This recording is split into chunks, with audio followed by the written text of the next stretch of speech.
জাতীয় সংসদে আজ 2026-2027 অর্থবছরের জাতীয় বাজেট উপস্থাপন করেছেন অর্থমন্ত্রী।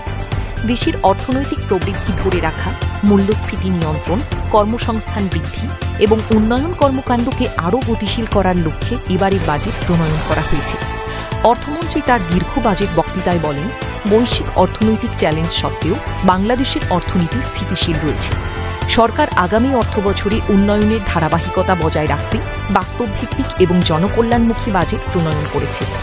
এবারের বাজেটে শিক্ষা, স্বাস্থ্য, কৃষি, অবকাঠামো, তথ্য প্রযুক্তি এবং সামাজিক নিরাপত্তা কর্মসূচিকে সর্বোচ্চ গুরুত্ব দেওয়া হয়েছে। একই সঙ্গে সরকারি চাকরিজীবীদের দীর্ঘদিনের দাবি নিয়ে গুরুত্বপূর্ণ ইঙ্গিত দেওয়া হয়েছে। বাজেট ঘোষণার পর থেকেই সবচেয়ে বেশি আলোচনায় এসেছে সরকারি চাকরিজীবীদের বেতন ও ভাতা সংক্রান্ত বিষয়। অর্থমন্ত্রী জানান, সরকারি কর্মকর্তা ও কর্মচারীদের জীবনযাত্রার ব্যয় বিবেচনা করে সরকার বেতন কাঠামো পুনর্বিবেচনার কাজ এগিয়ে নিচ্ছে।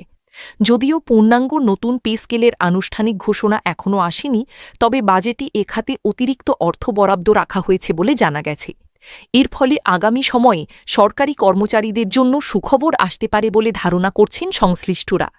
অর্থমন্ত্রী বলেন, সরকারি কর্মচারীদের দক্ষতা বৃদ্ধি এবং সেবার মান উন্নয়নের জন্য প্রয়োজনীয় আর্থিক সহায়তা নিশ্চিত করা হবে।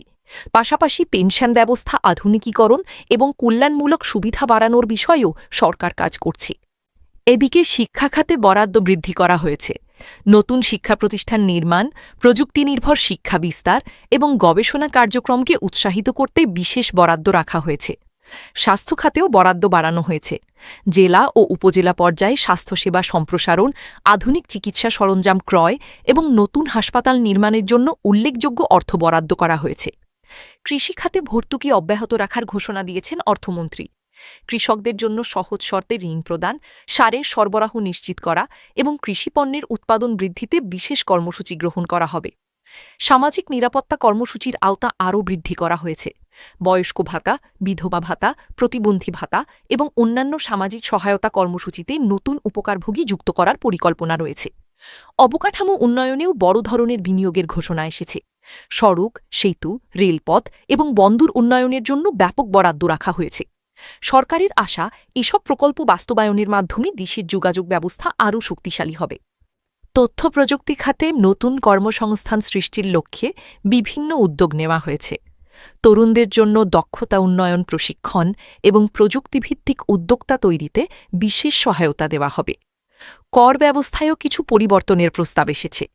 কর আদায় বৃদ্ধি এবং কর ব্যবস্থাকে আরও সহজ ও আধুনিক করার লক্ষ্যে বিভিন্ন সংস্কার পরিকল্পনা ঘোষণা করা হয়েছে।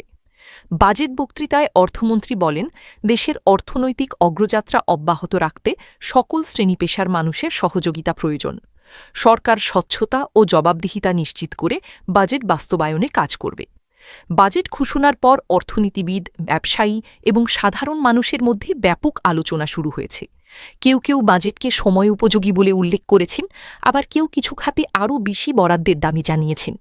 বিশ্লেষকদের মতে মূল্যস্ফীতি নিয়ন্ত্রণ এবং কর্মসংস্থান বৃদ্ধির ক্ষেত্রে বাজেটের সফল বাস্তবায়নই হবে সবচেয়ে বড় চ্যালেঞ্জ।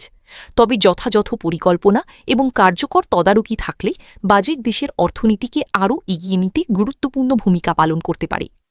এ ছিল অর্থমন্ত্রীর বাজেট ঘোষণা নিয়ে আমাদের বিশেষ প্রতিবেদন। জাতীয় বাজেটের আরও বিস্তারিত বিশ্লেষণ, সরকারি চাকরিজীবীদের বেতন ও পে স্কেল সংক্রান্ত সর্বশেষ আপডেট এবং অন্যান্য গুরুত্বপূর্ণ খবর জানতে আমাদের সঙ্গে থাকুন। ধন্যবাদ।